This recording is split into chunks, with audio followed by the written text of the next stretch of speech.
ورحمة الله وبركاته.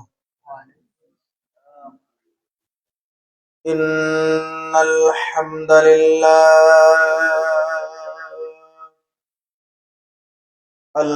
لله نحمده ونستغفره ونؤمن به ونتوكل عليه ونعوذ بالله من شرور أنفسنا ومن سيئات أعمالنا. من يهده الله فلا مضل له ومن يضلله فلا هادي له. وأشهد أن سيدنا وسندنا وحبيبنا وحبيب ربنا وطبيبنا وطبيب قلوبنا ومولانا محمد الذي أرسله بالحق بشيرا ونذيرا وداعيا إلى الله بإذنه وسراجا منيرا. أما بعد فقد قال الله تعالى في كلامه المجيد وفي فرقانه الحميد. أعوذ بالله من الشيطان الرجيم. بسم الله الرحمن الرحيم. قد أفلح المؤمنون الذين هم في صلاتهم خاشعون والذين هم عن اللغو معرضون والذين هم للزكاة فاعلون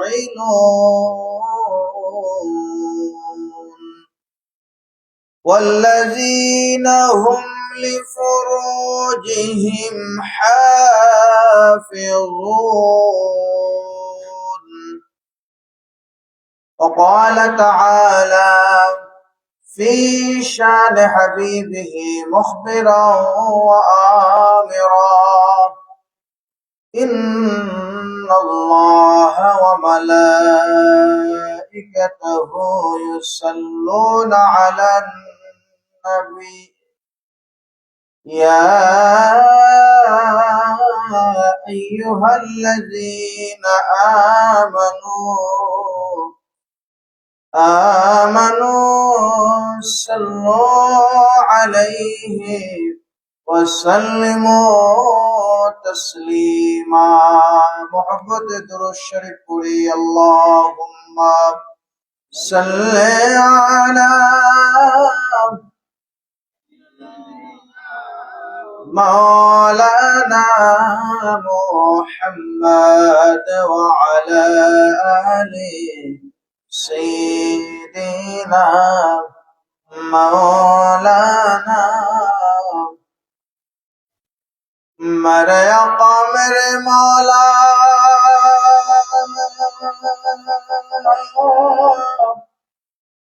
बहुत दूरी से आया हो, नजर मुझ पर कर्मगाह है, मेरे किस्मत उजाला हो। अल्लाहुम्मा सल्ले अला मौलाना मुहम्मद वअला आलि सय्यिदिना मौलाना रंगला है जहां में सईद अबरार से गुलशान आलम मुजाला गुलबान असरार से अल्लाहुम्मा सल्ली अला सय्यिदिना मौलाना मुहम्मद وعلى آل سيدنا مولانا হাতে পায়ে খরা লাগাইয়া যেদিন নিয়ে যাবে জাহান্নামে সেদিন আপনি করিয়েন শাফাআত সেদিন নবীজি করিয়েন শাফাআত এই দরুদের ওসিলায় আল্লাহুম্মা سيدنا مولانا محمد وعلى آل سيدنا لا إله إلا الله لا إله إلا الله لا إله الله لا إلا الله لا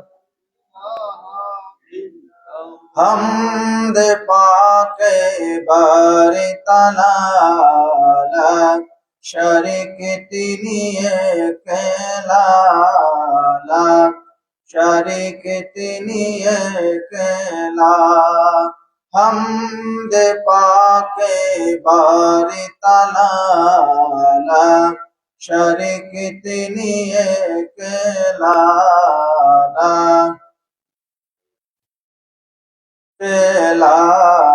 ला शरीक तिनी अकेला আকর্ষিত মোবাইল গহন কম্পন বিকরাচি যত তরুলতা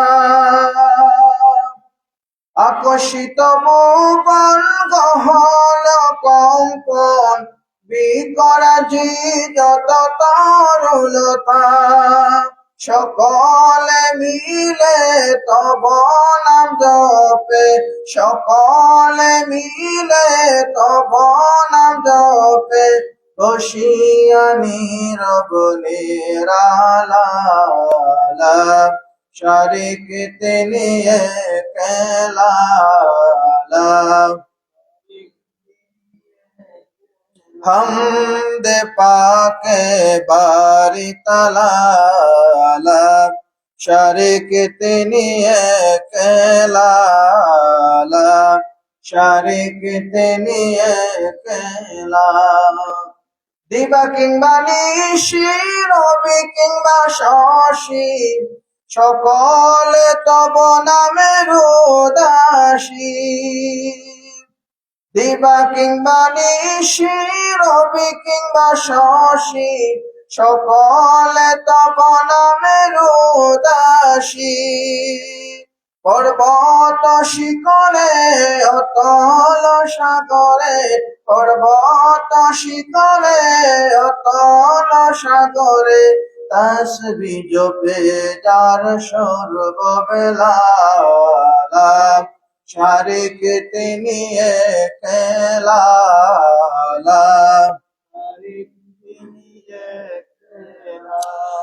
পাখিদের কলরবে ভ্রমণের গুঞ্জনে কানে কানে গেয়ে যায় আল্লাহ আল্লাহ পাখিদের কলরবে ভ্রমরের গুঞ্জনে কানে কানে বলে যায় আল্লাহ আল্লাহ।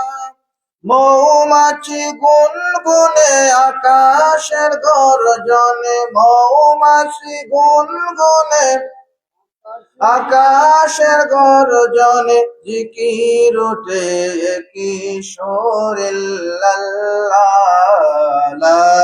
শারিক তিনি একলা, হামদে পাকে বারে তালা, শারিক তিনি একলা, শারিক তিনি একলা। লা ইলাহা ইল্লাল্লাহু মুহাম্মাদুর রাসূলুল্লাহ সাল্লাল্লাহু আলাইহি ওয়াসাল্লাম। উপস্থিত কাসিরপুর গ্রামের নওজোয়ান মুরব্বিয়ান আলহাজ মোহাম্মদ ইউনুস আলী সাহেবের ইসালে সাহাব এবং অত্র এলাকার সমস্ত মর্দেগানদের ইসালে সাহাব উপলক্ষে আজকের এই মহতি মাহফিলে উপস্থিত সম্মানিত মুরব্বিয়ান, আমার সামনে বসে আছেন বাবার বয়সী মুরব্বিয়ান, যুবক ভাইয়েরা, মাসুম বাচ্চারা, পর্দার অন্তরাল থেকে যারা আলোচনা শুনতেছেন, আবেদা সালেহা সম্মানিতা মা ও বোনেরা, আলোচনার প্রারম্ভে সবাইকে মোবারকবাদ জানাচ্ছি। আর সেই সাথে মহান আল্লাহ তাআলার দরবারে অসংখ্য অগণিত শুকরিয়া আদায় করতেছি, যিনি আমাদেরকে এই মুহূর্তে আল্লাহ তাআলা সমস্ত দুনিয়াবি চিন্তা দুনিয়াবি কাজ থেকে পছন্দ করে আল্লাহ তাআলার ভালোবাসার নাজালাত আলাইহিমুস সাকিনার এই ওয়াজের মাহফিলের মধ্যে আমাদেরকে আসার এবং বসার তৌফিক দিয়েছেন। সেজন্য মহান আল্লাহ তাআলার দরবারে তার পছন্দের কালেমাতুশ শুকর আমরা শুকরে আদায় করি, আলহামদুলিল্লাহ। অসংখ্য অগণিত দুরূদ ও সালাম জানাই আকায়ে নামদার তাজদারে মদিনা সাইয়্যিদুল মুরসালিন খাতামুন নবীন শামসুদ্দোহা বদরুদ্দোজা রাসূল আরবি ওয়াল আজমি ইমামুল মুরসালিন সাইয়্যিদুস সাকালাইন নবিয়ুনা শফিউনা মুহাম্মদ রাসূলুল্লাহ সকলে পড়ি সাল্লাল্লাহু আলাইহি ওয়াসাল্লামের প্রতি। সম্মানিত উপস্থিত হাজিরিন, আলোচনার ভূমিকাচারের সরাসরি আমরা মূল আলোচনায় চলে যাব। পবিত্র কোরআন আল কারিমের আল্লাহ তাআলা 114টা সূরা নাজিল করেছেন। তার মধ্যে আল্লাহ তাআলা এই পৃথিবীতে যত মানুষ প্রেরণ করেছেন, সমস্ত মানুষদেরকে আল্লাহ তাআলা কোরআনের ভাষায় 3টা পরিচয় দিয়েছেন, যার জন্য আল্লাহ তাআলা পবিত্র কোরআন আল কারিমের 3টা সূরা নাজিল করেছেন 3টা নামে। তন্মধ্যে সবথেকে সম্মানিত সূরা হচ্ছে যে সূরার মধ্যে আল্লাহর প্রিয় বান্দাদের পরিচয় আল্লাহ তুলে ধরেছেন। এই সূরার নাম সূরাতুল মুমিনুন। তো আল্লাহ তাআলা মানুষকে 3টা পরিচয় দিয়েছেন কোরআনের মধ্যে। এর মধ্যে আমি আপনাদের সামনে যে সূরার প্রথম 3 থেকে 4টি আয়াত তিলাওয়াত করেছি, সূরাতুল মুমিনুন হচ্ছে একদল মানুষ। আরেকটা সূরা নাজিল করেছেন পবিত্র কোরআনে সূরাতুল কাফিরুন, যারা আল্লাহ মানে না, কাফের মুশরিক, তাদের পরিচয় দিয়েছেন এই সূরায়। আর আরেকটা সূরা নাজিল করেছেন সূরাতুল মুনাফিকুন, যারা মুসলমান কিন্তু তাদের খাসলত ভালো না, মুনাফিকি খাসলত আছে, তাদের পরিচয় তুলে ধরেছে। অর্থাৎ পৃথিবীতে যত মানুষ আছে, মুসলমান বলেন অন্য ধর্মের বলেন, সমস্ত মানুষদের 3টা দলের যে কোনো একটা দলের অন্তর্ভুক্ত। এর মধ্যে ওই সমস্ত মানুষ সব থেকে দামি সম্মানী যে সমস্ত মানুষরা সূরাতুল মুমিনুনের মধ্যে আল্লাহ তাআলা যাদের পরিচয় তুলে ধরেছেন, এই মানুষগুলো আল্লাহ প্রথমেই সূরা নাযিল করছেন, তারা সফল কাম, আদ আফলাহাল মুমিনুন বলে সুবহানাল্লাহ। যখন এই সূরা নাযিল হলো, আল্লাহ পাক রব্বুল আলামিনের প্রিয় নবী মুহাম্মদ রাসূলুল্লাহ সাল্লাল্লাহু আলাইহি ওয়াসাল্লামের কাছে যখন এই সূরাটি নাযিল হলো, অন্যান্য দিনে সাহাবায়ে কেরামরা বুঝতেন যে এই সময় ওহী নাযিল হয়েছে, আল্লাহর পক্ষ থেকে সূরা নাযিল হয়েছে। কিন্তু এই দিন দেখলেন নবী করিম সাল্লাল্লাহু আলাইহি ওয়াসাল্লাম আকাশের দিকে তাকাইয়া দোয়া করতেছেন। হযরত ওমরের মানাকিব থেকে বর্ণনা, হযরত ওমর বর্ণনা করে, ইয়া রাসূলুল্লাহ, ইয়া হাবিবাল্লাহ, আমরা প্রতিদিন লক্ষ্য করি আপনার কাছে যখন আল্লাহর পক্ষ থেকে কোরআন নাজিল হয়, আয়াতে কারিমা নাজিল হয় একরকম, কিন্তু আজকে ভিন্ন রকম দেখলাম। কেন?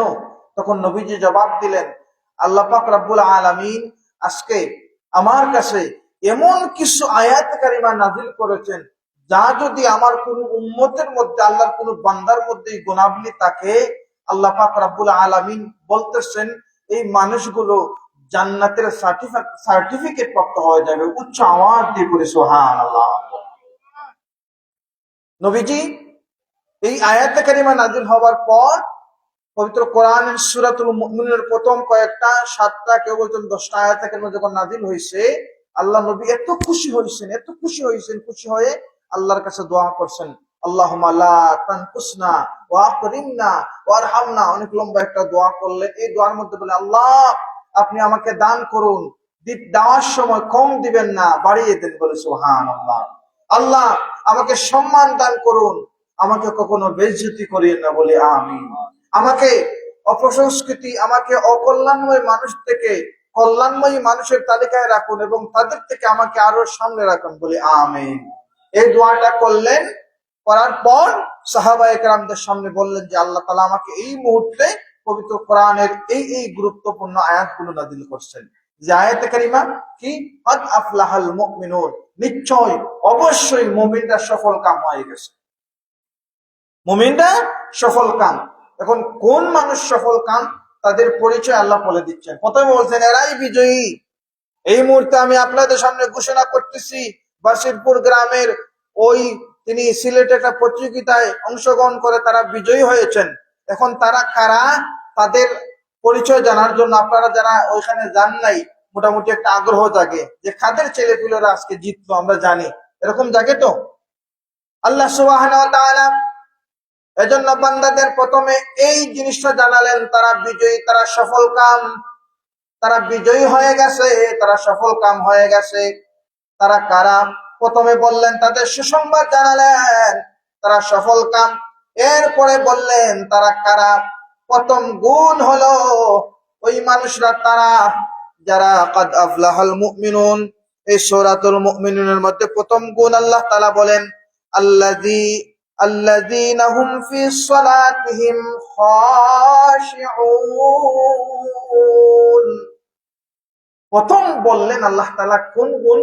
ওই মানুষরা বিজয়ী। বিজয়ী মানুষের প্রথম পরিচয় হচ্ছে তারা আল্লাযীনা হুম ফি সালাতিহিম খাশিউন, তারা তাদের নিজেদের নামাজের প্রতি, সালাতের প্রতি বিনয়ী। উচ্চ আওয়াজ দিয়ে পড়ি সুবহানাল্লাহ। তো যারা নামাজের প্রতি মুমিন বান্দারা জান্নাতের সার্টিফিকেট প্রাপ্ত হবে, বিজয়ী হবে, আল্লাহর নাম নিয়ামত পাবে, প্রথম পরিচয় থাকবে তাদেরকে দেখলে তাদের পরিচয় জানা যাবে তারা হচ্ছেন নামাজি। কেমন নামাজি? খাশিউন নামাজি, খুশু খুজুর নামাজি, মুত্তাকি নামাজি। এখন প্রশ্ন থাকতে পারে, হুজুর আমরা তো নামাজ পড়ি, এখন খুশু খুজুর নামাজ হলো কিনা বুঝবো কি করে?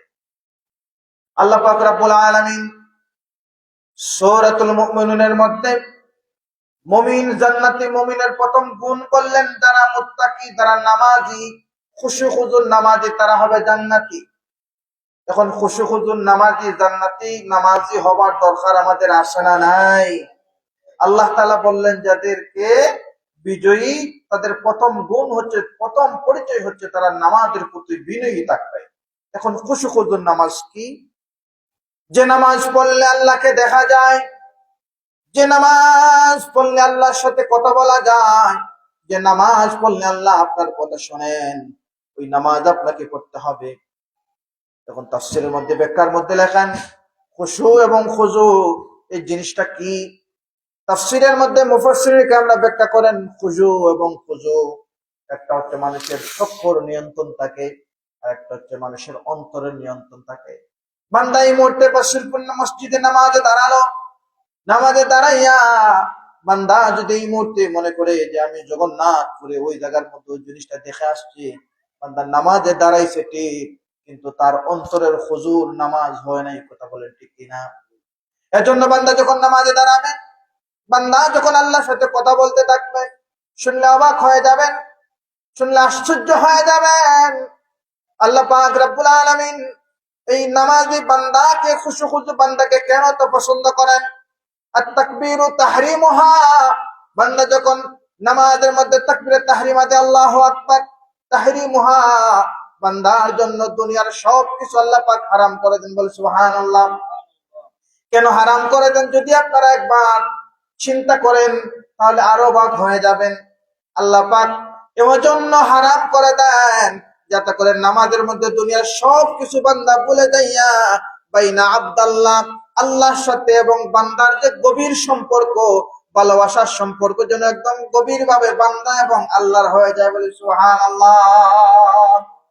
আল্লাহ যেমন যেমন আমি আপনাদের এক্সাম্পল দেই, এই মুহূর্তে একটা ঘরের মধ্যে যিনি প্রবেশ করতে পারবেন বাকি কেউ আর আসতে পারবেন না।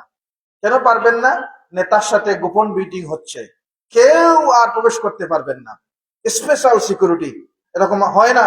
হয়তো আমরা দেখি বা শুনি। তো আল্লাহ তাআলাও বান্দার সাথে স্পেশাল ভাবে কথা বলার জন্য, স্পেশাল ভাবে বান্দার অবস্থা অবলোকন করার জন্য আল্লাহ বলছেন তাকবীরু তাহরিমুহা। যখন বান্দা নামাজে তাকবীরে তাহরিমা বাদল তাহরিমুহা, তার জন্য সবকিছু হারাম হয়ে গেল আর শুরু হয়ে গেল আল্লাহর সাথে ভালোবাসার সম্পর্ক। বলে সুবহানাল্লাহ। এজন্য আল্লাহর সাথে যখন বান্দার ভালোবাসার সম্পর্ক তৈরি হবে, এই অবস্থায় বান্দা যখন তাকবীরে তাহরিমা বলল, তাকবীরে তাহরিমা বাঁধার পর বান্দা একদম অপরাধীর ন্যায় দাঁড়ায় গেল। এই মুহূর্তে বান্দাকে যদি কেউ আঘাত করে, আঘাত ফেরানোর মতো বান্দার সুযোগ নাই, কারণ তার হাতটা বাঁধা। এই মুহূর্তে বান্দাকে যদি কেউ পিছন থেকে লাথি মারে, তারও জবাব দিতে পারবে না, কেননা বান্দা কি করতেছে। এখন জবাব দিতে পারার সুযোগ আছে, যে চাইলে তাকাতে পারবে, কিন্তু আল্লাহ বলছেন কি তাহরিমুহা, হারাম হয়ে গেছে, তুমি তাকাতে পারবা না, আল্লাহ নিষেধ করছেন। এজন্য বান্দা এই যে আল্লাহ নিষেধ করছেন এটা কোথাও চোখে দেখে না, এটা কোথায় তাকে আল্লাহ যে নিষেধ করছেন এটা তাকে মানুষের কোথায়? অন্তরে। আল্লাহ ওয়াহিয়াল কাল, আল্লাহ ওয়াহিয়াল কাল, মানুষের অন্তরের মধ্যে থাকে। এই যে খুশু, খুশু থাকে মানুষের অন্তরে।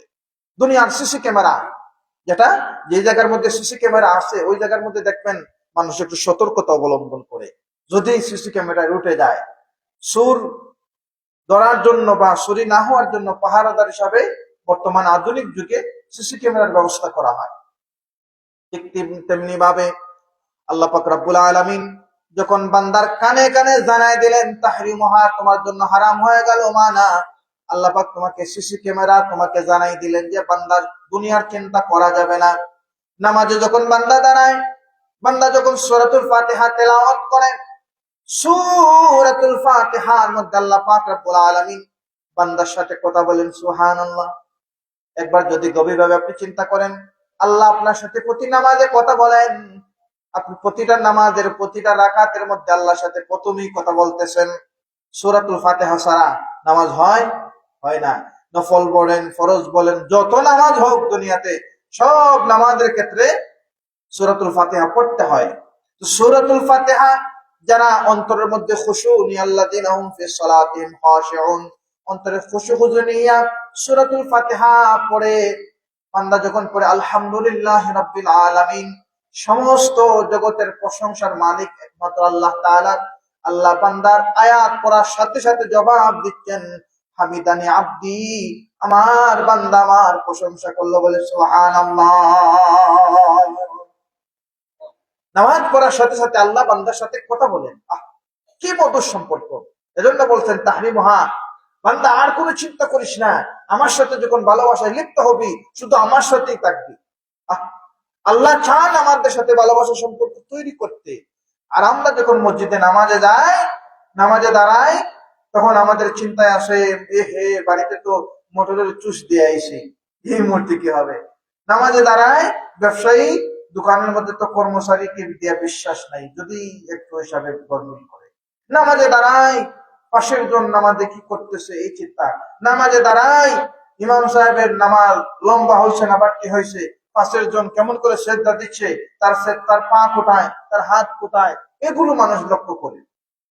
আর আল্লাহ চাইলেন কি, যে যারা একমাত্র আমার জন্য নামাজ পড়ে আমার ভালোবাসায় লিপ্ত হয়ে যায় তাদের নামাজ হয় খুশু খুজুর নামাজ।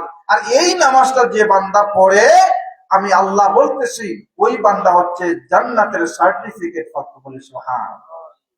নামাজ আপনারা পড়েন, আমরাও নামাজ পড়ি।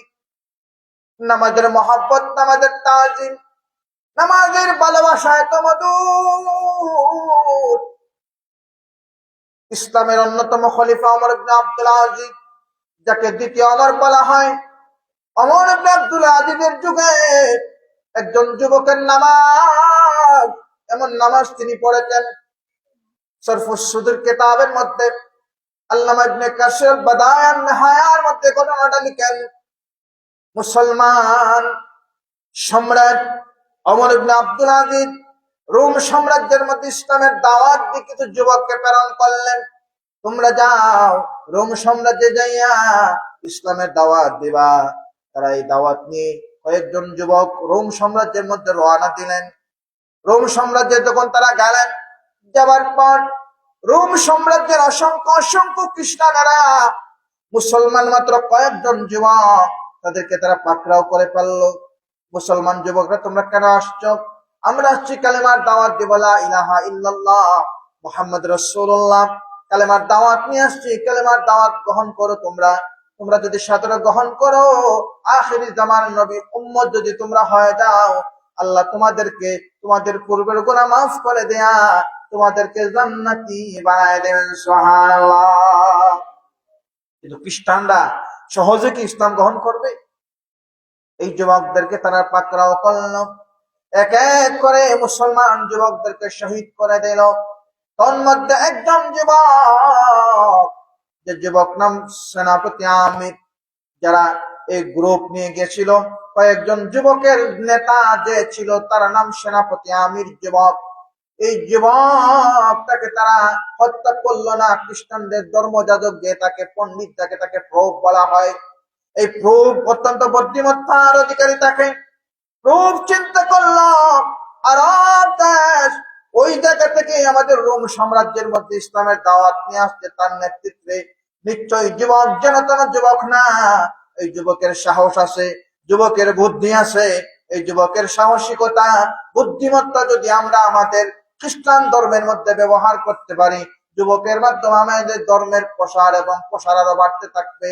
তারা এই চিন্তা নিয়ে মুসলমান যুবককে হত্যা করলো না, তার সঙ্গী সাথীদেরকে কতল করে দিল। আর সেনাপতি আমিরকে তারা জীবিত রাখলো। সেনাপতি আমিরকে বিভিন্ন ধরনের লোভ দেয়, প্রস্তাব দেয়, যুবক রে, আরব যুবক, তুমি যদি তোমার ধর্ম ত্যাগ করো, তুমি যদি তোমার ধর্ম ছেড়ে আমাদের খ্রিস্টান ধর্ম চলে আসো, যুবক, তোমাকে এই পরিমাণ সম্পত্তি দেয়া হবে, তোমাকে এই পরিমাণ রাজত্ব দান করা হবে। যুবক, একটা মাত্র কাজ, তুমি তোমার মুসলমান ধর্ম বাদ দাও, তুমি আমাদের খ্রিস্টান ধর্ম চলে আসো। এই যুবক আমাদের মতো এত ঠুমকো ইমান ছিল না, সেনাপতি আমিরের ইমান ছিল এমন ইমান। বলতেছেন, রে খ্রিস্টানেরা, তোমরা জেনে নাও আমরা মুসলমানেরা, আমরা ইমানের জন্য আমাদের জীবন দিতে পারি। কথা বলেন ঠিক কিনা? তরবারির আঘাতের পর আঘাত সাহাবীরা কত সহ্য করেছেন, কখনো ইমান বিক্রি করেন নাই। হযরত সুমাইয়া রাদিয়াল্লাহু তাআলা আনহা, হযরত খাব্বাব, এইভাবে আল্লাহর হাবিবের সাহাবায়ে কেরামরা ইমান হাতে নিয়া, একদিকে ইমান আর একদিকে কাফেরের নির্যাতন, তারপর ইমানের জন্য তারা জানেন নাই, জীবন কোরবান করছেন। তো সেনাপতি আমিরকে তারা বিভিন্ন ধরনের বুদ্ধি দিচ্ছে, বিভিন্ন ধরনের লোক দেখাচ্ছে। বাবারা খেয়াল করবেন, নামাজের খুশু খুশু কেমন সেটা বোঝানোর জন্য এই ঘটনাটা আপনাদের সামনে বলতেছি। এই যুবককে তারা বিভিন্ন ধরনের বুদ্ধি দিল, বিভিন্ন ধরনের যুক্তি দিল, বিভিন্ন লোক দেখাচ্ছে। লোক দেখাইয়া দেখছে যুবকটাকে কখনো প্রত্যাহার করা যাচ্ছে না। যুবক এক জায়গায় দুর্বল। খ্রিস্টানদের ধর্মযাজক চিন্তা করলো, যুবককে একটা জায়গায় দুর্বল করা যায়, তোমরা যাও রোম সাম্রাজ্যের প্রতিটা অলিতে গলিতে খুঁজে খুঁজে এমন একটা সুন্দরী মেয়েকে তোমরা বের করবা, যে সুন্দরী মেয়েকে দেখলে এই যুবকের চক্ষু শীতল হয়ে যায়, যুবকজন তার প্রতি দুর্বল হয়ে যায়, এমন একটা মেয়েকে তোমরা খুঁজে বের করো। ভাইরা, বাবারা, আমরাও মুসলমান, আমরাও নামাজ পড়ি।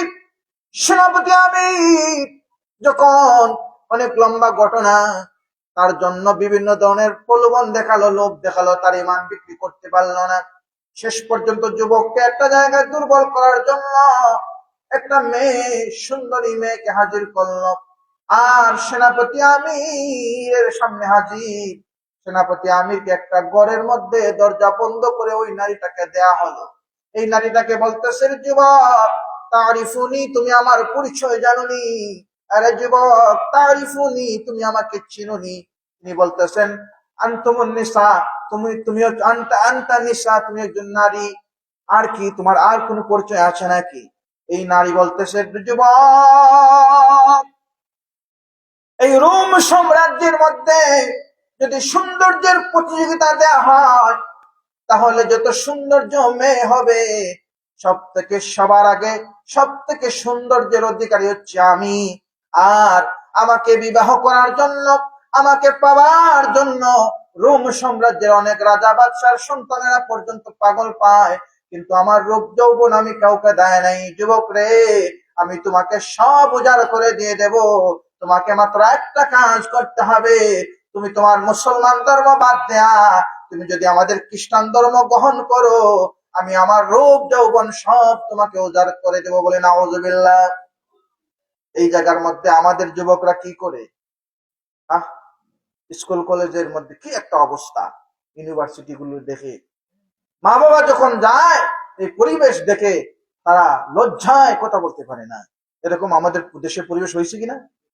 কি একটা অবস্থা! বেশি দূরে যেতে হবে না, এই তো শাহজালাল ইউনিভার্সিটিতে। কি একটা পরিবেশ!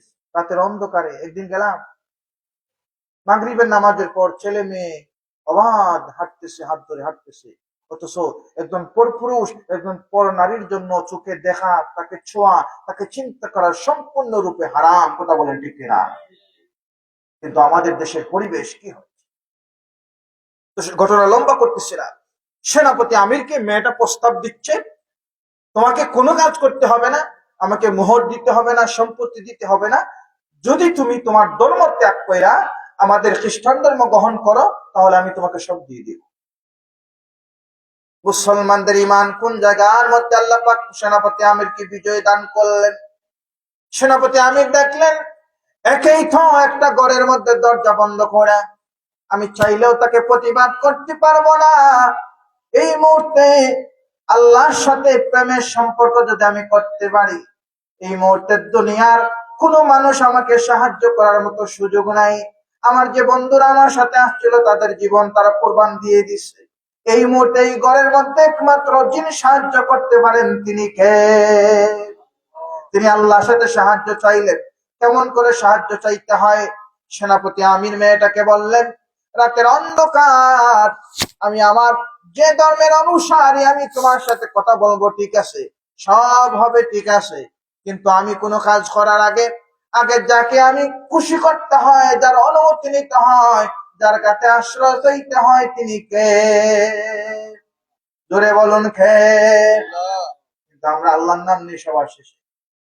অসুস্থ হয়েছেন, সবার আগে দৌড়ে হসপিটালে, সব চিকিৎসা শেষ, এরপরে এসে বলতেছে, হুজুর একটু দোয়া করেন, আমার মায়ের অবস্থা তো ভালো না, ডাক্তার বলছে আর কোন চিকিৎসা নাই। ভাই, ডাক্তারি চিকিৎসা করুন। আর আল্লাহ যে বলতেছেন, ওই যা মারিতু, আমি বান্দাকে অসুস্থতা দেয়, ফাহুয়া ইয়াশফিন, অতঃপর বান্দাকে সুস্থ করে। এটা কার কথা? আল্লাহর কথা। কিন্তু বান্দা আগে দৌড়ায় দুনিয়ার মেডিকেলে, আর সবার শেষে আসে আল্লাহ। তাহাজরিন, সেনাপতি আমির দেখলেন আর কোনো বাতাস সুযোগ নাই, চাইলেন আল্লাহ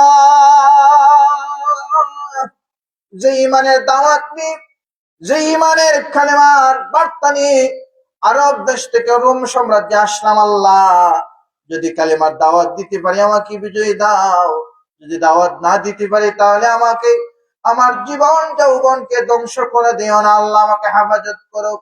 এই মুহূর্তে আল্লাহ সেনাপতি আমিরের ভিতরে এমন একটা জ্ঞান দিলেন, বুদ্ধি দান করলেন।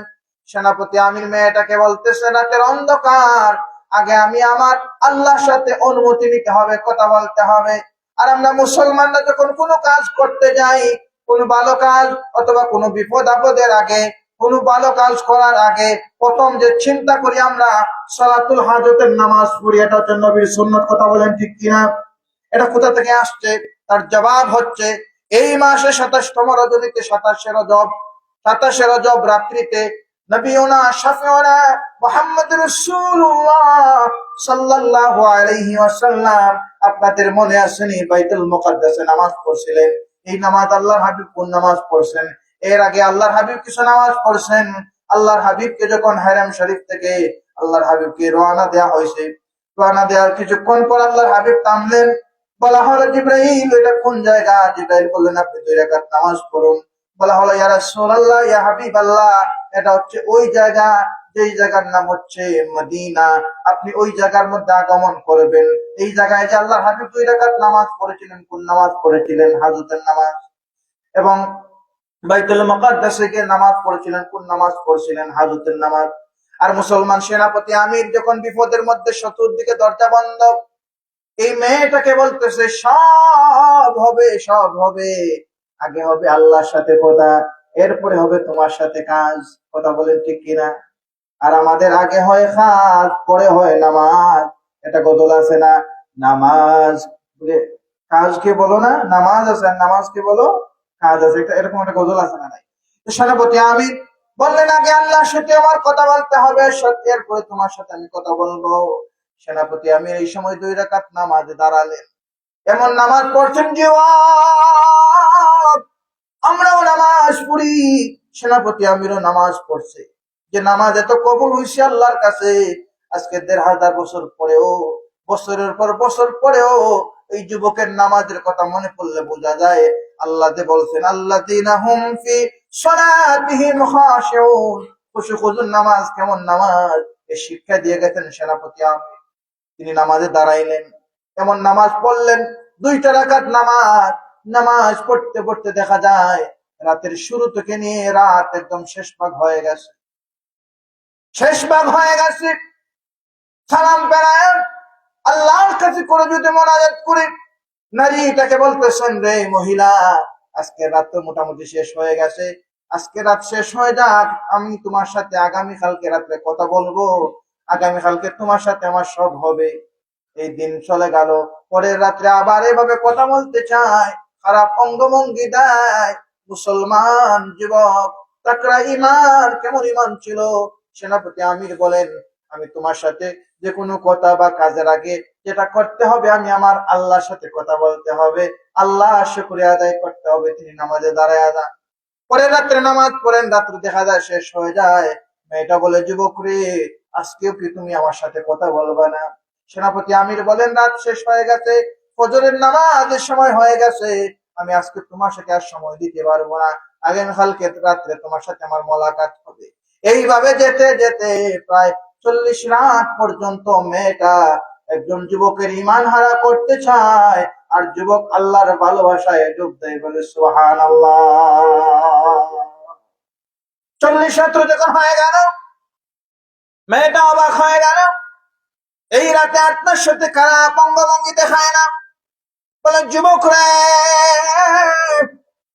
রে যুবক, এই রোম সাম্রাজ্যে কত যুবক দেখেছি, কত যুবক দেখেছি, কত টাকাওয়ালা, কত বাদশার সন্তানেরা দেখেছি, আমার জন্য পাগল পায়, কথা বলতে চায়, আমাকে পেতে চায়, কিন্তু মুসলমান যুবক তুমি এমন যুবক, তোমার মতো যুবক তো আর দেখি নাই, যে যুবক আমার মতো সুন্দরী নারী পেয়েও তার ইমান হারা করে না, আমার মতো সুন্দরী নারী পেয়েও, আমার মতো সুন্দরী নারী পেয়েও যে তার চরিত্রটাকে হরণ করে না, নষ্ট করে না।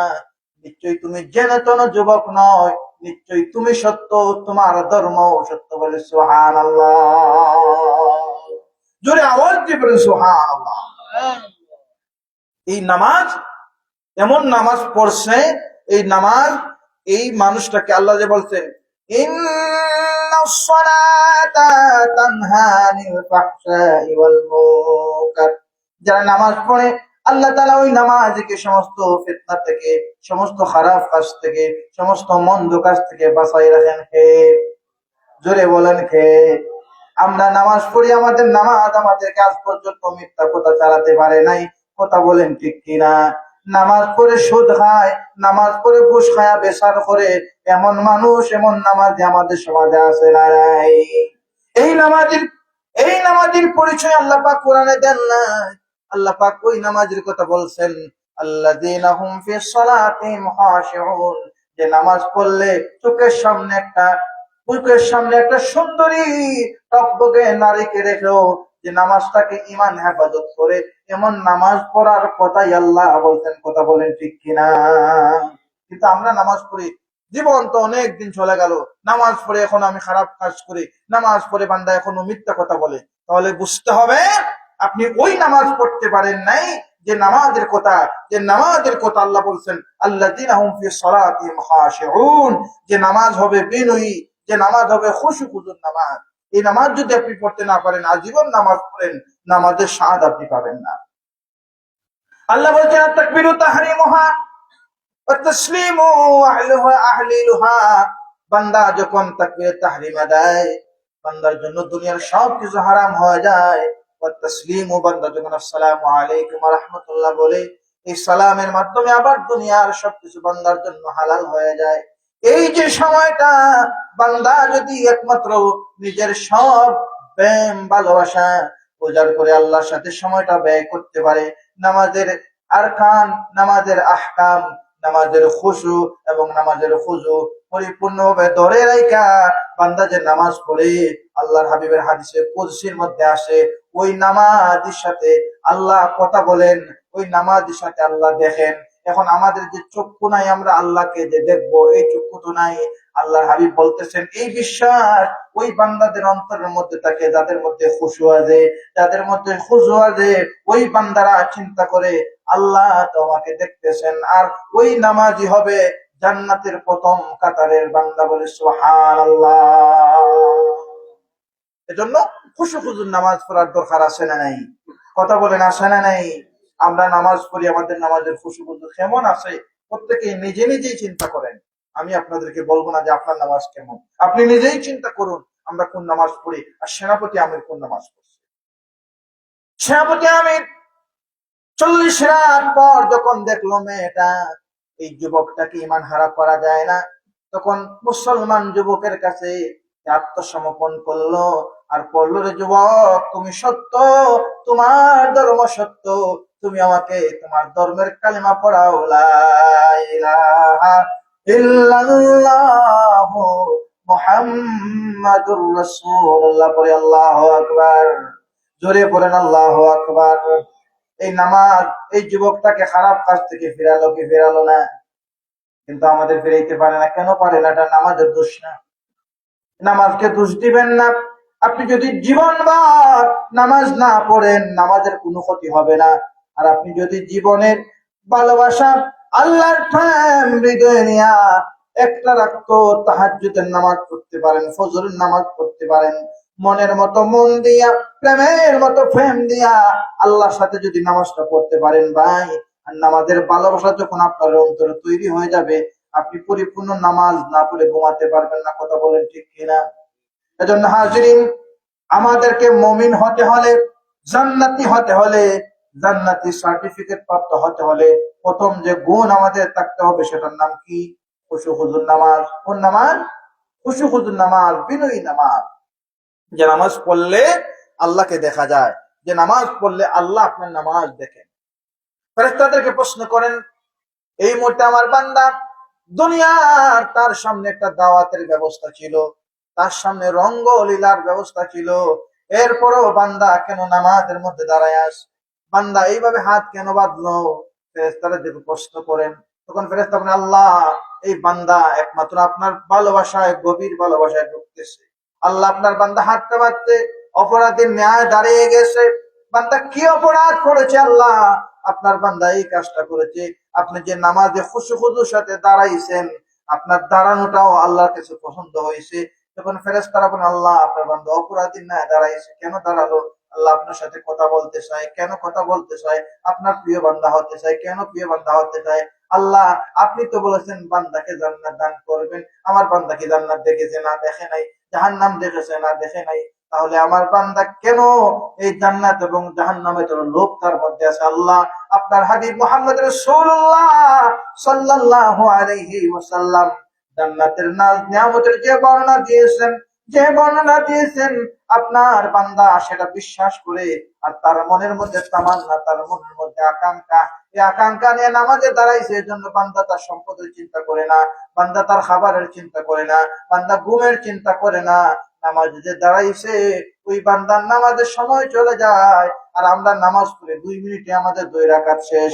আর যারা মুত্তাকি বান্দা, যারা খুশু খুজু, আল্লাযীনা হুম ফি সালাতিহিম খাশিউন, যারা অন্তরে খুশু খুজু নিয়ে নামাজ পড়ে, তাদের নামাজ হয়তো ধীরস্থির, তাদের শ্রদ্ধা হয় ধীরস্থির, তাদের শ্রদ্ধার মধ্যে মনে হয় বান্দার যেন মাটির সাথে মিশে গেছে। সুবহানাল্লাহ।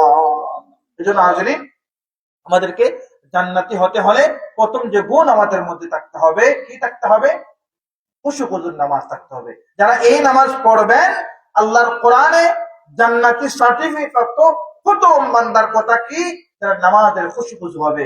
এজন্য আমরা যারা নামাজের ক্ষেত্রে আমাদের যে ত্রুটি বিচ্যুতি আছে, এগুলো আমরা ফাইন্ড আউট করে, খুঁজে বের করে সঠিক নামাজ শিকার এবং পড়ার চেষ্টা করব। সকলে পড়ে ইনশাআল্লাহ।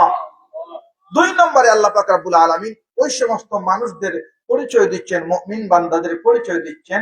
ওই বান্দারা কারা? والذين هم عن اللغو معرضون।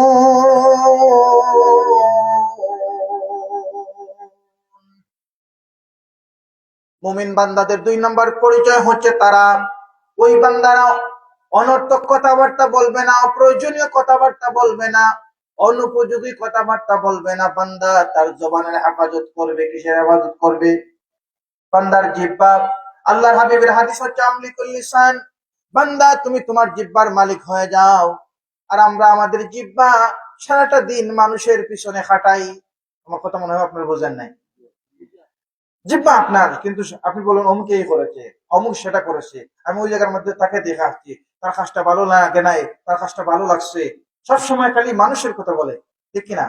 আর আল্লাহ পাক বললেন আনিল লাগুই মুরিদুন, মুমিন বান্দা তারা, জান্নাতি বান্দা তারা, যারা এরকম অনর্থক কথাবার্তা বলে না, তারা খারাপ কথা বলে না, খারাপ চিন্তা করে না। তাদের জবানের মধ্যে, তাদের চিন্তার মধ্যে একটাই থাকে, আমার জবান যখন কথা বলবে, আমার কথা বলাটা কেউ শুনুক, কেউ বুঝুক বা না বুঝুক, যিনি শোনেন তিনি বুঝেন, যিনি দেখেন তিনি কে?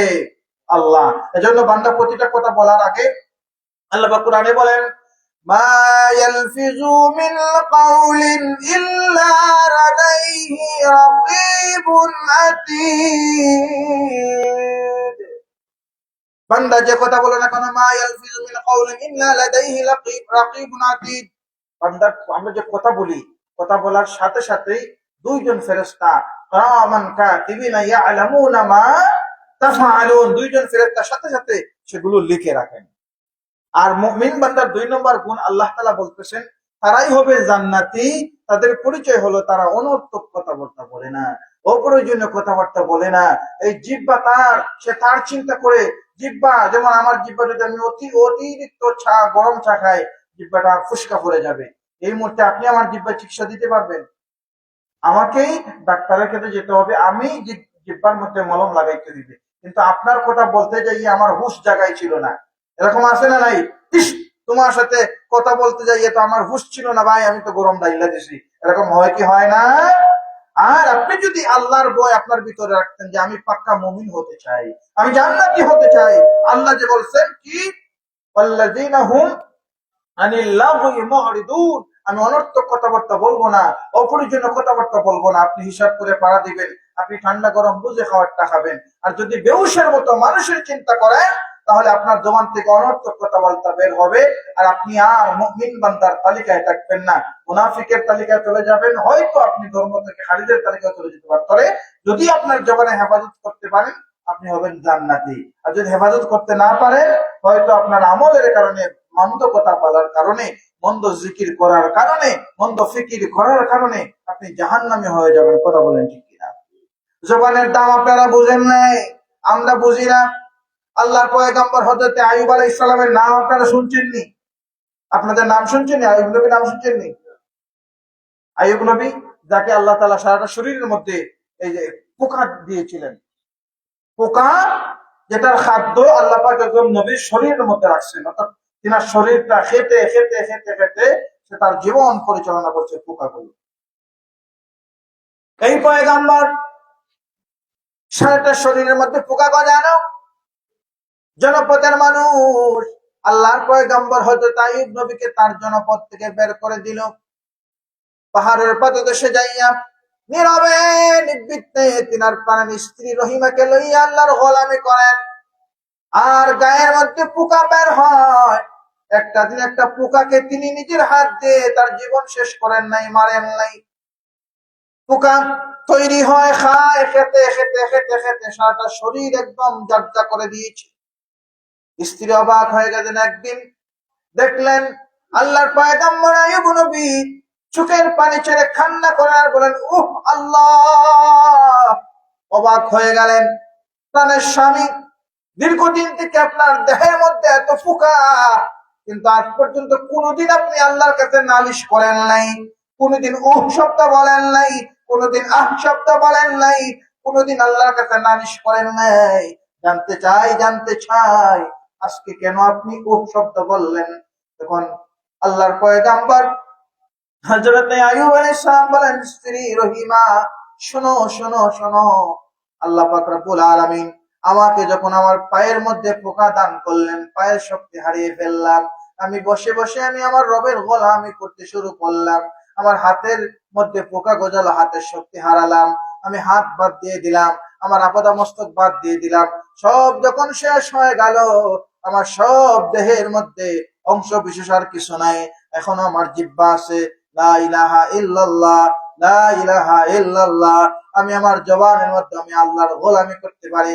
এখন দেখলাম যে আমার জিহ্বার মধ্যে থেকে আস্তে একটা পোকা বের হইছে। এখন যদি জিহ্বাটাও শেষ করে দেয়, তাহলে আমি কেমন করে আমার রবের গোলামি করব? এজন্য আমি আল্লাহর কাছে ফরিয়াদ করলাম, আল্লাহর কাছে দোয়া কামনা করলাম, আল্লাহ আমার জিহ্বাটাকে বরবাদ করে দিন না। যদি জিহ্বাটাও নষ্ট হয়ে যায়, আমি তো আপনার গোলামি করতে পারবো না। আল্লাহ আইয়ুব নবীর এই ফরিয়াদ, এই তওবা কবুল করলেন। আল্লাহর পয়গম্বরকে তিনি সুস্থ করে দিলেন, আর তিনি আল্লাহর গোলামের জন্য আবার পরিপূর্ণ সুস্থ হয়ে গেলেন। সুবহানাল্লাহ। এখন সারাটা শরীর শেষ। এখন যাদের জিহ্বা নাই, এমন মানুষ আছে না, জিহ্বা অর্ধেক কাটা, এই মানুষের কাছে একবার যাইয়েন গিয়ে বুঝছেন, সে নিজের কথাই বলতে পারে না, এখন আরো জনের কথা কি বলবে? অনেক সময় আমরা দেখছি সে তার মনের ভাব, বুবা মানুষ, তার মনের ভাব আদান প্রদান করতে পারে না, এজন্য কান্না করে দেয়। কি বোঝাতে চায় আমরা যারা সুস্থ মানুষ বুঝতে পারি না, এজন্য সে কান্না করে। আল্লাহ আমাদেরকে এত নিয়ামত দান করলেন, জবান দান করলেন, আমরা যেভাবে হোক, কত রকমের, আপনি সহজ কথা বুঝেন না, আপনাকে গরম কথায় বুঝাইতে পারি, গরম কথা বুঝেন না, আপনাকে নরম কথায়, আপনাকে কোমলীয় কথায়, আপনাকে কৌশল অবলম্বন করে বিভিন্ন ভাবে বুঝাতে পারি। কিন্তু যাদের জিহ্বা নাই, আহ, তারা বুঝতে পারতেছে জীবনের দাম আছে না নাই। তাদের মধ্যে তাদের একবার যদি আপনি প্রশ্ন করেন যে তোমার কেমন লাগে, সেই কথাটাও তার জিহ্বা দ্বারা বলতে পারে না। এখন এই জবান আল্লাহ আমাদেরকে দান করলেন। কিয়ামতের ময়দানে আল্লাহ পাক রব্বুল আলামিন বান্দার অঙ্গ প্রত্যঙ্গকে বান্দার পক্ষে দাঁড়াবে অথবা বান্দার বিপক্ষে দাঁড়াবে। ভাইরা বাবারা, জীবন সামান্য সময়ের জন্য আল্লাহ পাক আপনাকে আমাকে জমিনে প্রেরণ করছে। এই সময়টা অতি অল্প সময়। মুসলমানের ঘরে যখন সন্তান জন্ম নেয়, তার ডান কানের মধ্যে আযান দেওয়া হয়, বাম কানের মধ্যে ইকামত দেওয়া হয়। এজন্য আজ পর্যন্ত কোন বান্দার জানাজার নামাজের আলাদা আযান হয় না, ইকামত হয় না। শুধু ইমাম সাহেব বলেন আল্লাহু আকবার, জানাজার নামাজ শুরু, বলেই নামাজ শুরু করে দেন। একটু যদি হিকমতি, একটু যদি আকল খাটায়া, একটু যদি বুদ্ধি খাটায়া বান্দা চিন্তা করে, বান্দার আযান হয়ে গেছে, ইকামত হয়ে গেছে, শুধুমাত্র বান্দার জামাতের সময় বাকি আছে। এই চিন্তা যারা করে, যাদের ভিতরে এই চিন্তা আছে, ওই বান্দার জবান কখনো আরেকজনকে গালি দিতে পারে না। কথা বলেন ঠিক কিনা? এই বান্দা কখনো আরেকজনের পিছনে গীবত করতে পারে না। কথা বলেন ঠিক কিনা? এজন্য আল্লাহর হাবিব একদিন মজলিসের মধ্যে বসে আছেন, কিছু সাহাবীদেরকে বসতে বললেন, ও আমার সাহাবীরা, আমি কি তোমাদেরকে এমন একজন মানুষের সংবাদ দেব, আমি কি তোমাদেরকে এমন একজন মানুষকে দেখায়া দেব যে মানুষ জান্নাতের সার্টিফিকেট প্রাপ্ত? সাহাবীরা বলেন, ইয়া রাসূলুল্লাহ, অবশ্যই আমরা এই মানুষটাকে দেখতে চাই। আল্লাহ নবী বলেন, এই মুহূর্তে যিনি মসজিদে প্রবেশ করবেন, তোমরা তাকে দেখে নিও, তিনি হলেন জান্নাতি। দেখলেন একজন সাহাবী প্রবেশ করছেন। আরেকদিন এভাবে অন্য আরেকদিন বসে আছেন, বললেন, আজকে কি আমি তোমাদেরকে জান্নাতি একজন মানুষকে দেখাবো? সাহাবীরা ইয়া রাসূলুল্লাহ আমরা দেখতে চাই। বললেন এই মুহূর্তে যিনি প্রবেশ করবেন তাকে দেখে নিও, তিনি হলেন জান্নাতি। অনুরূপ ভাবে আরেকদিন এমন ভাবে বললেন যে আমি কি জান্নাতে কোন মানুষকে তোমাদেরকে দেখাবো? সাহাবীরা অবশ্যই আমরা দেখতে চাই। দেখলেন একজন সাহাবী প্রবেশ করছেন। সমস্ত সাহাবায়ে কেরামরা যারা উপস্থিত ছিলেন, 3 দিনই উপস্থিত ছিলেন, তারা অবাক হয়ে গেছেন। ইয়া রাসূলুল্লাহ আপনি যাকে জান্নাতি বলছেন একজন মানুষকেই বলছেন, 3 দিন যাকে দেখাইছেন 3 দিনই আল্লাহর হাবিব যাকে দেখাইছেন তিনি একজন ব্যক্তি। এখন সাহাবায়ে কেরামদের মধ্যে আগ্রহ তৈরি হলো, আল্লাহর হাবিব যাকে 3 দিন জান্নাতি হিসেবে পরিচয় করে দিলেন, এখন আমরা একটু খুঁজে দেখবো কোন কারণে তিনি জান্নাতি হয়েছেন, তিনার আমল কি, তিনার মুআমালাত কি, তিনি কিভাবে ইবাদত করেন। এই চিন্তা নিয়ে তারা এই সাহাবীকে একটু গোপনে তালাশ করলেন। দেখলেন তিনি সারাদিন কি করেন। দেখলেন এই সাহাবী সারাদিন তিনার কাজ করেন, সময়মতো নামাজ পড়েন, আবার নির্দিষ্ট সময় তিনি ঘুমাইয়া যান। অনেক দিন তিনার পিছনে তারা ঘুরলেন, চিন্তা করলেন যে আলাদাভাবে তিনি আমল আছে কিনা, আলাদাভাবে স্পেশালি ভাবে কোনো আমল করেন কিনা। খুব চিন্তা করলেন, চিন্তা করে দেখলেন বা খুঁজে দেখলেন সাহাবায়ে কেরামরা আলাদা কোনো আমল পান নাই। দেখা যায় তার তুলনায় অন্য সাহাবীরা দান করেন বেশি, নফল নামাজ পড়েন বেশি, আর তিনি সময় মতো নামাজ পড়েন, নিজেকে রুটির জন্য কাজ করেন, সময় মতো ঘুমায়া যান। সাহাবীরা অনেক খোঁজার চেষ্টা করার পর তার ভিতর থেকে এমন কোনো কাজ পেলেন না যেটার জন্য আল্লাহ হাবিব তাকে জান্নাতের সার্টিফিকেট দিচ্ছেন। অবাক হয়ে গেলেন। এই সাহাবীকে বললেন, ও আল্লাহর হাবিবের সাহাবী, আমরা তোমার কাছে একটা প্রশ্ন করতে চাই, তুমি কষ্ট নিবা না, আমরা তোমার থেকে শিক্ষা নিতে চাই। ও আল্লাহর হাবিবের সাহাবী,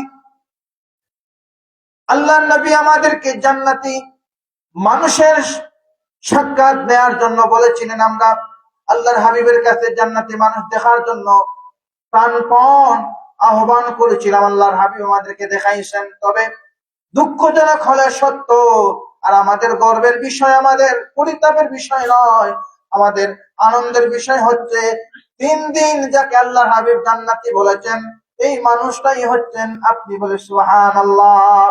তবে আমাদের কাছে বড় কিউরিওসিটি কাজ করে, প্রশ্ন কাজ করে, এই আপনি দেখলাম আমাদের মতো, আমাদের অনেকের মতো বেশি ভালো কাজ করেন না, বেশি নফল নামাজ পড়েন না, কিন্তু এরপরেও আপনি যে জান্নাতি, এর কারণটা কি? আপনার আলাদা কোনো আমল আছে কিনা যেটা আমরা দেখি না, আমরা বুঝতে পারি না, আমরা শুনতে পারি না।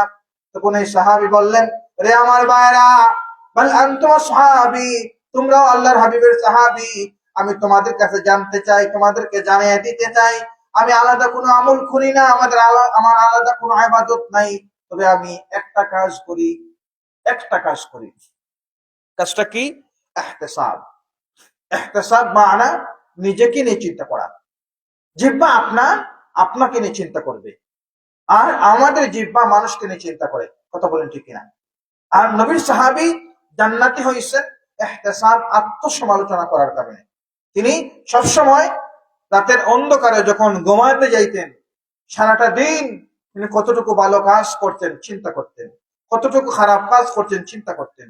দেখতেন যদি তিনার ভালো কাজের পরিমাণ কম, মন্দ কাজের পরিমাণ বেশি হয়, কোন কোন কাজটা মন্দ কাজ বেশি হয়েছে, পরের দিন এই মন্দ কাজগুলো তিনি কমায় আনতেন, মন্দ কাজগুলো করতেন না, আল্লাহর কাছে তওবা করতেন, আল্লাহ আমি তো ভুল করে ফেলছি, এই কাজটা আমার করা ঠিক হয় নাই, পরের দিন এই কাজ থেকে তিনি নিজেকে বিরত রাখতেন। এভাবে যেতে যেতে দেখা যায় তিনি এইভাবে চিন্তা করতে করতে দেখা যায় একটা সময় তিনার আর মন্দ কাজ নাই, ভালো কাজ আসে।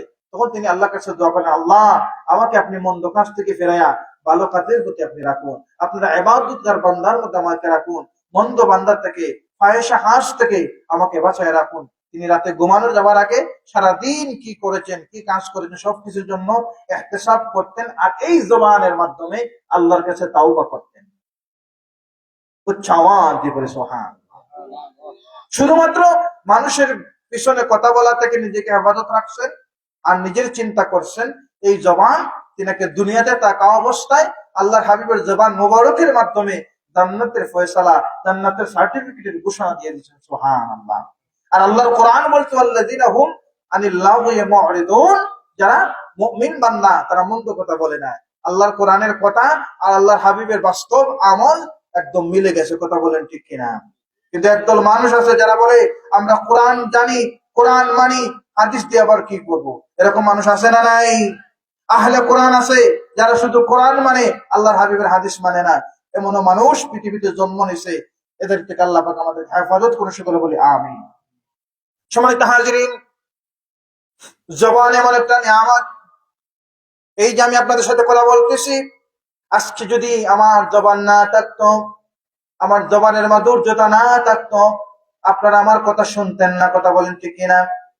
আমি যদি কথা না বলতে পারতাম, আজকে আমার জগন্নাথপুর থেকে আপনাদের এই শহরের পাশে আমার আসার সুযোগ হতো না। আমার জবান আছে, জবানের কথা বলার স্পিরিট আছে, জবানে কথা বলার মাধুর্যতা আছে। এজন্য আলিম ওলামা যাদের কণ্ঠ সুন্দর, শিল্পী যাদের কণ্ঠ সুন্দর, তাদেরকে মানুষ দাওয়াত দেয়, তাদের জবানের পরিবেশনা শোনে, এটা শুনলে অন্তর শীতল হয়ে যায়। হাজিরিন, তাদের জবানের দাম আছে বিধায় মানুষ তাদেরকে মূল্যায়ন করে। আর যাদের জবানের মাধুর্যতা নাই, তাদের মূল্যায়ন নাই। দেখবেন কিছু মানুষ খুব উগ্র মেজাজি, কথা বললেই ধমক দিয়ে কথা বলে, দেখবেন তাদের দিকে মানুষ যায় না। এরকম আমাদের সমাজে আসে না নাই?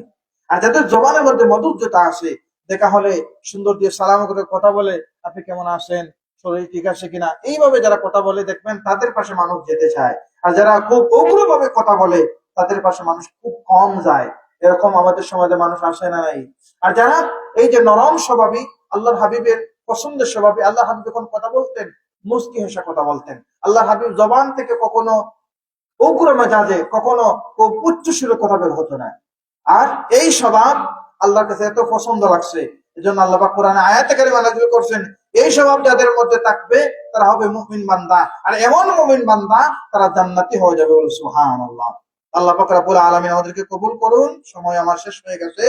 যে গুণগুলো বললাম আল্লাহর হাবিবের, আল্লাহ আল্লাহ পাক কোরআনে বলেছেন, নবীজি আমাদেরকে জানাই দিয়েছেন।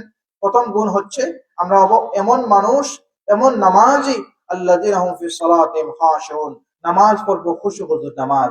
আর কথা বলবো, কথা শুনবো, পরিচালনা করব, জবানের হেফাজত রেখে ভালো কথা বলবো, মন্দ কথা বলবো না, কথা বলেন ঠিক কিনা?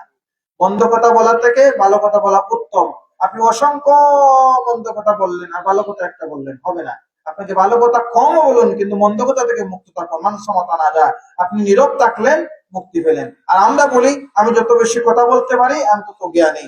আর আল্লাহর হাবিব বলতেছে মান সমতা না যায়, যে যত বেশি নীরব থাকলো সে মুক্তি পেল, খারাপ কথা বললো না, তার জবান হেফাজতে থাকলো। আল্লাহ পাক আমাদেরকে এখানের মধ্যে প্রায় 7টা গুণের কথা আল্লাহ বলছিল সূরাতুল মুমিনের মধ্যে। তোর মধ্যে আপনাদের সামনে আমি 2টা গুণ তুলে ধরলাম। 1 নাম্বার হবে জান্নাতি বান্দা তারা যারা খুশু খুজুর নামাজ পড়বে। 2 নাম্বার হচ্ছে জান্নাতি বান্দা তারা যারা তারা খারাপ কথা বলবে না, নিজের জবানের হেফাজত করবে। এই 2টা গুণ আল্লাহ তাআলা আমাদেরকে পরিপূর্ণভাবে আমল এবং হেফাজত করার তৌফিক দান করুন। সকলে অন্তর থেকে পড়ি আমিন। ওয়া আখির দাওয়ানা আলহামদুলিল্লাহি রাব্বিল আলামিন। আস্তাগফিরুল্লাহ, ইন্নাল্লাহা গফুরুর রহিম। أستغفر الله ربي من كل ذنب وأتوب إليه، لا حول ولا قوة إلا بالله العلي العظيم. لا إله إلا الله محمد رسول الله. اللهم آمين. الحمد لله رب العالمين، والعاقبة للمتقين، والصلاة والسلام على رسوله الكريم وعلى آله وصحابه أجمعين.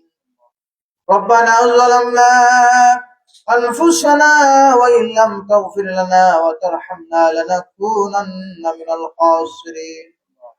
ربنا عليك توكلنا وإليك نبنا وإليك المصير. اللهم صل على سيدنا مولانا محمد وعلى آل سيدنا مولانا محمد صلاة دائمة مقبولة تؤدي بها عنا حقه العظيم. يا حي يا قيوم برحمتك استغيث، برحمتك نستغيث. رب العالمين আল্লাহ তাআলা রাত আস্তে আস্তে গভীরতার দিকে চলে যাচ্ছে।